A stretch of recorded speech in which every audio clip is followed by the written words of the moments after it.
এই ভিডিওটা কাঁচা আমের সিজনের লাস্টের দিকের ভিডিও। অনেক জায়গায় দেখেছি কাঁচা আমের টক দিয়ে ফুচকা খেতে, কিন্তু আমি নিজে কখনো খাইনি। তাই বিকেলবেলায় বসে পড়লাম ছোট ছোট ভাই বোনদের নিয়ে ফুচকা খাওয়ার জন্য। আর ওদের যখনই বললাম ফুচকা পিকনিক করব, ওরা তো খুবই আনন্দ করে আমার সাথে ফুচকা পিকনিক করার জন্য চলে আসলো। আর এই পিকনিকের জন্য আমাদের মূল্য ছিল মাত্র 15 টাকা। আর এই 15 টাকায় পিকনিক হচ্ছে আমার জীবনে অনেক দুঃখ কষ্টের মাঝে যখন ওদের সাথে একটু সময় কাটায়, সেই সময়টুকুই বেশি ভালো লাগে। মানুষ বড় বড় রেস্টুরেন্টে খেয়েও যে খুশি হয় না, এই ছোট ছোট বাচ্চারা এইটুকুতেই অনেক খুশি।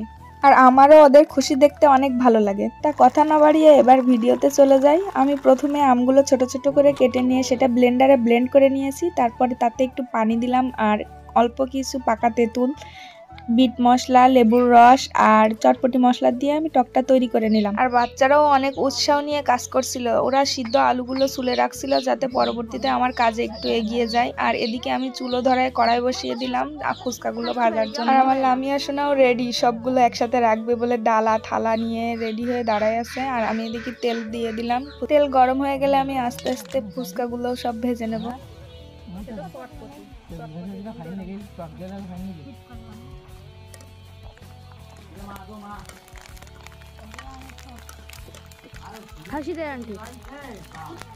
আর আজমিরা ভিডিও করছে, ও আমাকে বলছে আন্টি একটু হাসি দেন তো কেমন লাগে।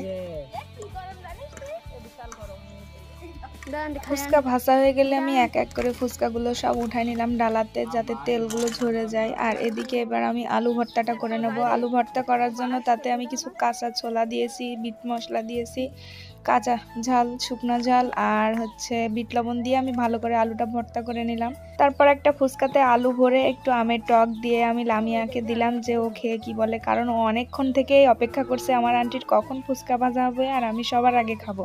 তারপর এক এক করে সব বাচ্চারা খেলো। ওরা সবাই অনেক আনন্দ করে খাচ্ছিল। এদের এই অল্পতেই খুশি হওয়া দেখে আমারও অনেক বেশি ভালো লাগছে।